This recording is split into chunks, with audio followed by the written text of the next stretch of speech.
life happens, right? It gets very busy. We're influenced by people, by situations, by all kinds of stuff, and we forget that this divine essence is right here, right now, to help us guide ourselves, to help us move through our lives, to know something greater, to absolutely know something greater. So today, my talk is about your internal talk, the ego. The ego, anybody have an ego out there that's been working lately? Yeah, it is. And it's real easy, right? Just turn on the radio. Boom, there it is. Just turn on your friend that doesn't know how to do anything, and just, it's there. You know what I mean? Anyway, the ego drowns out our soul. It drowns out our dreams because it has a way of being very creative. Today, I'm going to talk about, it's not about it being bad, but it's about listening to what is it that you need to know to make your life greater. Because there's a switch that has to happen. We can just stay in that drowning place and live in that place. But if we're in that place, we cannot create harmony. So if you're here today, you are here to hear this message. Does everybody get that? You need to know there's an important reason why you're here today.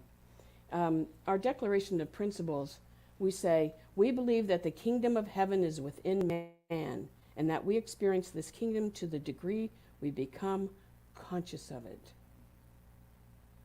The key words here are conscious of it. All right, so I'm going to ask a question. If you want to raise your hand, you can. If you don't, go like that. How many people this week had that little voice come up? Come on. Okay, good. Thank you for being honest. Because if you can't hear that voice, if you cannot, or whatever you call it, if you cannot hear that, you're not realizing that it's making things up. It makes it up. It's very creative. It's meant to be very creative. But here, we teach you, on the wall there are words up there, but we teach you how to manage through to live in this other world. If we're not conscious of this, we cannot live in the kingdom of heaven. It will not exist. It will you'll just be in that role, and you'll just keep going down and keep going and going and going. I had this down to say it twice, but I think you get my point. So let's talk about that internal voice. I have names for it. I'm going to say mine, then I want you to tell me what yours is, because I'm sure you have different ones. The ego, critical voice, tapes, monkey mind. What's your name? What? What's that? My mother. Your mother? Okay, good, good. Fear. The committee. The committee. I like the committee. Come on, there's more. Belief system. BS. Oh, I like that one. But see, you recognize it. That's really, really important. See, the thing is, and I think what I'm going to say next, you probably have heard this before, and that is, as growing up, we probably hear our mother, our father, our teacher, or whatever, and they were trying to guide us. I'll give you a little story in a minute about that. But what happens is we started to internalize that, and it became a drumbeat to the choices that we make. I'll give you a little example. When I was in about 16 years old, I played badminton. I was very good, very, very good. But I got a little cocky. So I went to this tournament. I'll never forget. This is one of those, how you have a tape that goes through your head and you go, oh, I want to forget that one. Anyway, I was playing badminton, and I played against an opponent that I should have just, in the world of badminton, would be kill them. In other words, get rid of them. Done. All right? So I'm playing, and I want to have some fun. I'm 16 years old. I've been disciplined. I've been doing my work. I want to have some fun. Well, this girl almost beats me. She almost beats me. And I'm a little frustrated, but I come off the court, and my coach, and I had a coach from the time I was that high till that high, and she took me aside, and she said, don't you ever do that again. You should have just killed her. And I'm like, Of course, I'm 16. You know what 16-year-olds do. I said, don't tell me how to play my game. Right. And you know what she said to me? She said, I'll never tell you again how to play your game. You can do it on your own. So how does that play out today? I know exactly how it plays out today. When I started to I did everything by myself. I knew I had control over it. I can manage it. I can do it. But as I've gotten older, I went, no, I can't. So I have all these wonderful people surrounding me. But I still do it at my other job. I sell promotional products. I've been doing it forever. I doubled my sales last year, and I was so stressed. Can you relate to what I'm talking about? We have to do it all. The point is I don't have to do it all, and I'm creating new methods. But that's what happens when we listen to those old tapes that are going through our mind, is that it takes over our current life. We forget, I wrote this down, we forget we are spiritual in nature and let underlying beliefs hold us down. And that's an old one, a really old tape for me. But it's something that, we have to identify. What is that that's holding me back? What's stopping me? What's that thing that continues to be the theme in my life? So I'm going to talk about 3 different situations. These are normal things that happen to most. Anybody hot in here? I'm pretty warm. Can we turn the air down, please? And it's already down low, but it's still hot. I think you guys you're heating up the room. What can I say? So there are 3 examples, and I have an antidote for all of these. But I have a simple message in the between. The first one is that we believe in lack. In other words, there's not enough. Ever. Ever. Money, friends, love, you name it, there's not enough. The truth is, it's unlimited. But when we are in that place of lack, and this is the key word, we automatically limit our possibilities.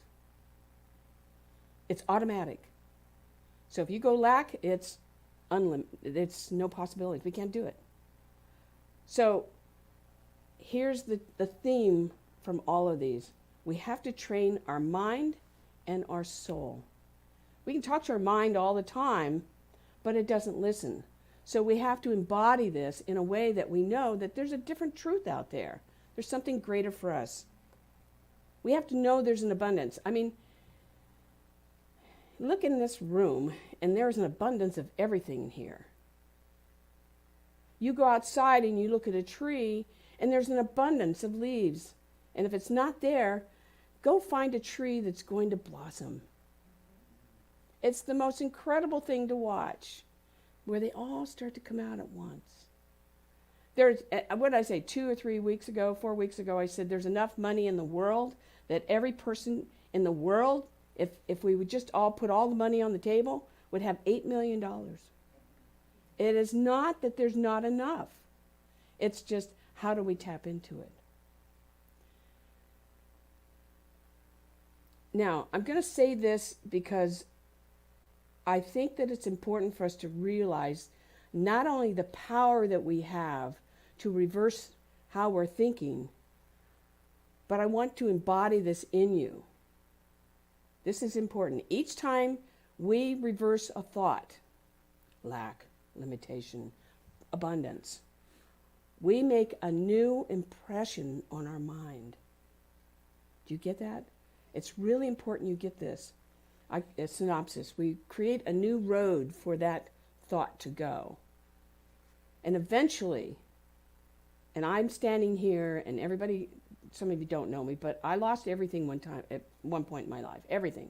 And I had to do this, so I know this stuff works. But eventually, what it will do is it will erase the old thought and belief. Eventually. Now, I know I have those little thoughts and beliefs, but they don't dominate me anymore.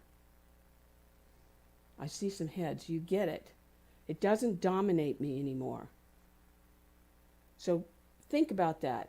And this little tiny lesson right here is enough for you to go. And I talk to people all the time that they're just running and running and running and running and running. In fact, somebody I told a couple weeks ago or 3 weeks ago said, you're not a victim here. because the thought that was going through their head was just about being a victim. I said, what do you need? Come back to you. What do you need? And we finally got to a place. They didn't like it, but it was okay. If you want to hear the truth, I'm going to give it to you. It's not because I hate you, it's because I love you. It's because I care about you. I want you to know that you deserve to be the other way. You need to know there's an abundance. You need to know that you're okay. Because we can't move forward until we kind of get to that center. So let's talk about illness. In fact, I have something, I picked this up from Gold. I've been reading The Infinite Way. This is the old book from Joel Goldstein. Look how small it is. It smells old too. He says, inasmuch as we cannot meet a problem on the level of the problem, we must rise above the level of appearance in order to bring out the harmony of being. Brilliant words. And I don't even know how old this book is. What's the date on this? 1947. That wisdom has been out there forever. We need to listen to it. It works. So on illness, when we think and believe in illness or disease, we are actually expanding that. How many people have thought they're going to get a cold? This is real simple. Thought they're going to get a cold? Raise your hand. Everybody, you thought you're going to get a cold? Raise your hand. You all thought you were going to get, at some point in your life, you thought you're going to get a cold, okay? Yeah. And then you got a cold. Yeah. How many people thought they're going to get a cold and said, no, I don't want to have a cold? Thank you. And you didn't have a cold. And that's real simple, but it's kind of like, I want you to get the steps here. We can change our thinking along the way. You know, I put here, we have to remind ourselves and consider health. The opposite of whatever it is. I remember taking practitioner class, and I didn't get this for a long time, until the teacher put on the board, you have this, what's the opposite of that? You have this, what's the opposite of that? And it goes on and on and on and on. So I don't care what it is, whether it's illness or not enough money or, I don't know, XYZ situation. Think the opposite. Bring that into your mind and focus there. Focus there. The thing is, when you do that, you bring in what I call a greater sense of possibilities. More can happen. If not, you're stuck in this one, groove. You're stuck in the groove. Another one, and I think this one is really powerful, as we do not think we're loved. We're not lovable. You don't have to raise your hands. But I can remember when I didn't feel lovable. I lost it all, and I lost love. But when we do that, what we do is we crowd out our friends, and we crowd out relationships with people. I can remember having to start over and going, I don't know, and chasing until I realized, and I always hated when people said, you got to love yourself. Right? Got to love yourself first. Anybody here wonder why someone would say that? I'll tell you the secret. When you love yourself, you're going to say, this is what's important to me. This is what I want. This is how I want it. This is the direction I want to go. This is the person I want to be with. When we do that, what happens is, that's what we attract.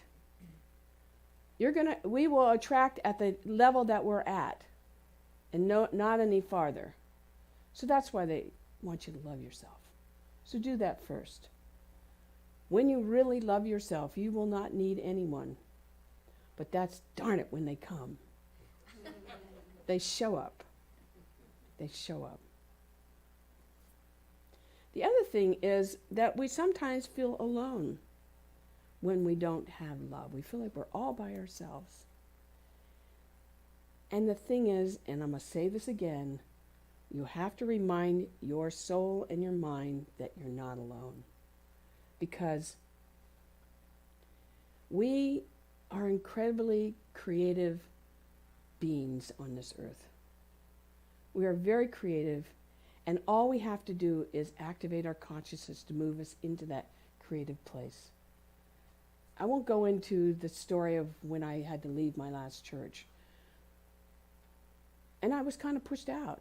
I didn't know why. I still don't know why, and I don't really care anymore because I have you. I have 15 years of you, of growing to know me, growing to know what is it that people want, and then trying to bring that forward. But I can tell you that someone gave me a clue in the midst of my pain and my suffering. They said, just go create. Do what the divine asks you to do and create that which you want. And it took a long time. It took me 10 years to heal myself. But once I realized I cannot feel bad for anybody else, I have to heal me and move into what it is that needs to be created. And here we are. Here we are. So I'm going to, I want to talk about one other thing, and that is mental equivalence. Everybody know what that is? No. Some do, okay. What a mental equivalent is, I always think of an athlete, like an Olympic athlete. And the Olympic athlete will mentally think about every part of their body and that they are the first one over the line.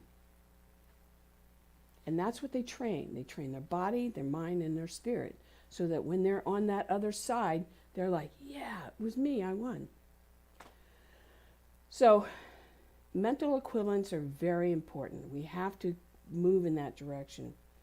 And I'm going to introduce you to, and Martin will be bringing this up in a minute, an individual who I never ever thought about until I'm creating my talk, and guess who pops up? I'll show you in a minute. But someone who created a mental equivalent of what they wanted to do in life. And it's another singer. And in fact, I can remember when the singer was just starting off, I thought, God, that's a weird person. They do these weird things. They put they had I saw an interview and they had a wig on, but it was on backwards. I thought, you know who it is? And I thought, well, that's really strange. And they wouldn't even say who they were. I thought, well, this is really, really out there, you know. But then I would hear people say, oh, but you have to hear their voice. It's the voice of an angel. And I'm like, okay. So we have about a 2.5-minute clip of this individual. And I'm not even going to be playing their music, but they interviewed her. And I want you to think about the mental equivalent she's created. And this particular individual I got to see last year. And she's now recreating herself into something else. I'm not sure if I like it, but she's recreating herself into something else. But I think that she's the kind of individual that will create forever and ever. So I'm kind of excited to see what she does next. So we're going to, let me show you who it is. Lady Gaga. Lady Gaga. I mean, crazy. I have to tell you, but everybody talks about her. And Martin, let's bring it on. This is a short clip.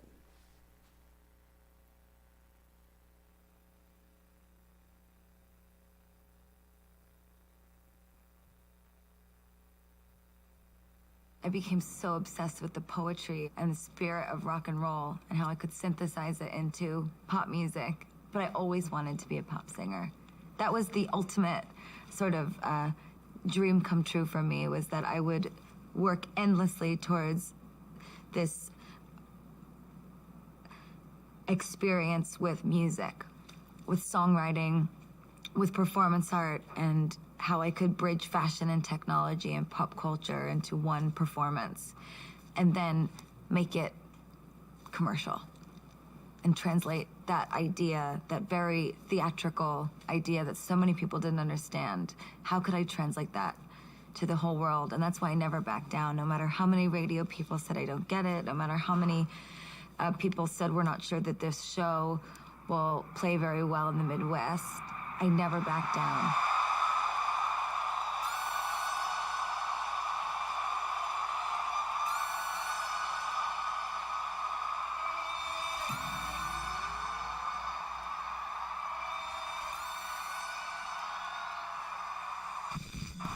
I saw her performing at a very small club in Manhattan.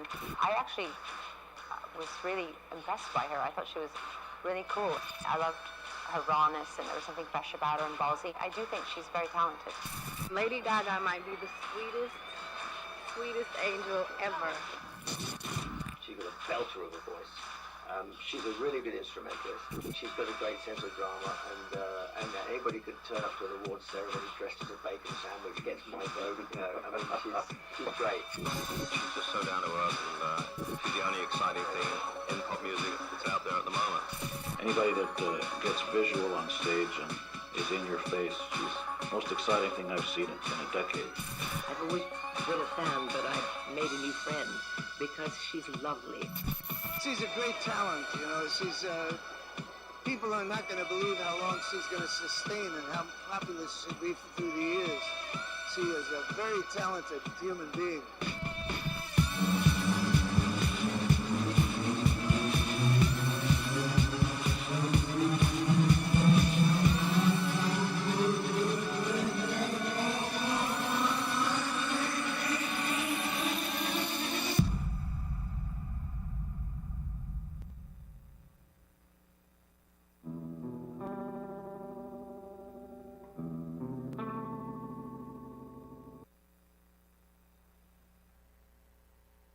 Because I'd love to see the whole video. There's the video if you ever want. Just look her up. It's pretty cool, incredible. But she created the mental equivalent. She's now is now doing a show on Tony Bennett's songs, plus some of her new stuff or her older stuff that we're all familiar with. But think about her. She's multi-talented, and it isn't that she just created an experience, not just for herself, but for her audience. And every song that she sings, every new song that I've heard, has some meaning to it. So she's grabbed these young people and this old people and everybody in between and said, here, listen to my message. That's a mental equivalent of I want to do good in the world. So I show you all these things because I want you to get a bigger picture than just what your life is. You may have all kinds of stuff going on, but create what you want. Create what you want. I think this video, I'm sorry, I've got 3 things up here.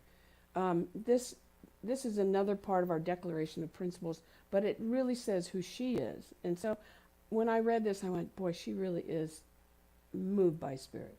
Anyway, the power to live is within the self, implanted by the divine. Ultimately, every man, I'll add woman, will realize his or her inner kingdom, which will become him or her as the tree of life, providing food, shelter, perfection, and joy.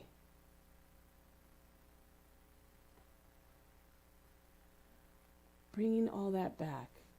We have to remember we're never alone. We all have problems. Anybody not have a problem today?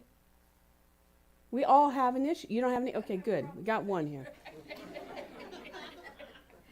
We all have stuff going on. So, you know, it's interesting because when I wrote this and then I thought about, and somebody says talk about yourself, so I'll keep talking about me. But when I went through I was alone, nobody cared about me, and I didn't want to reach out, it cost me a lot. At one point I seriously lost everything, and I was so ashamed of that I did this, or that I was going through this. So I remember going to state of Washington, and I went to Religious Science Church, a little old-fashioned church, you know, the hard benches. So you guys got cushy here. The hard benches, and I'm sitting in the back row, and I'm just bawling my eyes out. And somebody comes to me afterwards and says, would you like a prayer? And I'm like, oh no, don't get close to me. Don't give me that stuff. Don't talk to me about that. And it took me 25 years to rebuild my life. It's okay because it was my path. And part of my path is being able to say to anybody, and I don't care who it is, that you will be okay. You will be okay. You will get through this. You will move into the direction you want to move. Just trust. Trust in the divine to move through your life. Do not be afraid of that essence that's there. It's for you. It's here to make you know you will have an okay time. So, the only other thing I really want to say is that one of the things that makes this center different than some places, and I'm just going to say it makes us different, is that we have practitioners and ministers. We have, well, almost 4, 3.5. Natasha's a 3/4 now. But we have 4 ministers. We have 5 practitioners, I believe, 4 or 5 practitioners. And we're all here to pray with you. Now, I will also say that many of you will say, come up to me and say, but you don't have time. You call me. If I don't have time, I'll make time. Any of our ministers will make time to pray with you, to know a higher truth. And that's the thing. Our prayer is very simple. God is all there is. I'm connected to that. Here's what I want you to know. I give thanks for that, and I let it go and let Spirit take it, create the road, create the way. And then our job at that point is just to hold on to that vision, not to be afraid of that vision and make it work for us. So I want to encourage you to reach out to people. Don't be afraid. That's what we got trained to do. And the training is not easy. It's usually 2 to 3 years of just taking basic classes. Then a practitioner has to go through 2 more years, 1 to uncover their own stuff, and 2 to then know how do they convert that into how do I support someone else. Because when you see a practitioner, we do not want them to be triggered by your thing, your stuff. Seriously. Because if they're triggered, they're just going to buy into where you're at. We don't want them to do that. So instead, we want them to know a higher truth for you and to move you into that and hold that there. I was going to say there's one, if you can't do it, Dr. Ken Gordon, who used to be a spiritual leader, he says this, if you believe that I believe this for you, then borrow my belief. There's a power in the universe and we can use it. It's there. And sometimes we just can't grab it. We can't hold on to it. I can remember times I couldn't. And I would walk up to a practitioner and say, I want to be just like you. And they say, okay, let's move you in that direction. So I have 3 or 4 things here I want you to do this week. You know, I like to give homework, right? And then we're going to listen to Mark again, and then I'll pray us out, and we'll have Leslie back. So the first thing is I want you to be bold this week. I want you to be bold in your expression of who you are, what you want, where you want to go, how you want to do that. Just try it for a week. Try it and see what happens. I want you then to, if you have something come up, which it will come up, I want you to take, I gave away a lot of journals. If you need a journal, you let me know. But I want you to write your own prayer. Now, I've talked to people about this method for a long time, but I don't think I've ever said it from the pulpit. But what I want you to do is take your journal, and on the left side of the page, I want you to write all the garbage that's in your head about it. And if you swear, swear a lot. Get it out. Dump it. Dump it on one page. Then, and if you need 2 pages, you can take 2. Turn the page, okay? And then what I want you to do is I want you to write a prayer. Remember I said you want to rewrite the negative so that it becomes something that will work for you. And just write a prayer, however you want to write it. I don't really care. We have our own method, it doesn't matter. But write the prayer that you want. What is it that you want? And then I want you to set it down, and I want you to see how you feel. Because when you do that, generally you will feel better. Now, if it doesn't go away, you go to the next page and you write more stuff that you need to dump out. And then on the next page, you write your prayer again. You do it until you feel better. So that's part of your homework. The third thing is, today we're doing what we call living room conversation. The reason I'm doing this is I want to get us back together. And this is a nice way of being able to be together and just talk about stuff. So once a month, the third Sunday of the month, we're going to be doing the conversation. And today is the discussion, the search for purpose. Sounds very big, but we'll keep it to an hour, okay? And then the last thing is, I'm going to end with Mark again. And I want you really, I'm hoping that all the words that I've said today sink in to your soul for you to remember who you are. Because you're a divine, every person in this room and outside is a divine being and deserves to live a wonderful life. And what I say is, here is we create your greatest life. And there'll be a test on this afterwards too. There'll be some fun with that. Anyway, the point being is you're here to realize that and to feel that. And so I'm going to let Martin play this one more time, and then I'll pray us out and we'll have more Leslie. So I invite you to close your eyes, and let's go ahead and play.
we close today, let us know that we are surrounded, embraced, a part of something that's much greater than we could ever imagine. It is that essence that moves through our lives. And it is everywhere, in every situation, in every feeling, in every thought. That divine is moving through our lives, in our lives, and as our lives.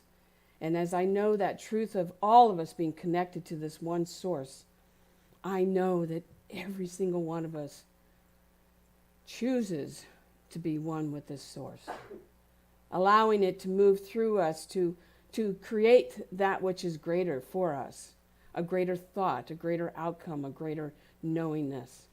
And so I know and accept that every person that is here today is here on purpose, not only for themselves, but to take that word out into the world, to see that for others, to know the truth that everyone deserves this great life. And so I bless each person that is here. I bless the words that we're listening to. I bless the songs. I bless Lady Gaga. She's out there in the world creating as an example for us to watch.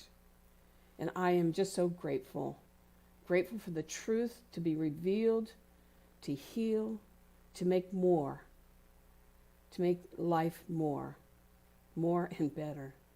And so with that, I release these words into the infinite law of mind and love, knowing that as we do the work for ourselves, that love just comes out in everything else that we do. And so with that, I give great thanks, and I let it be. And join me in saying,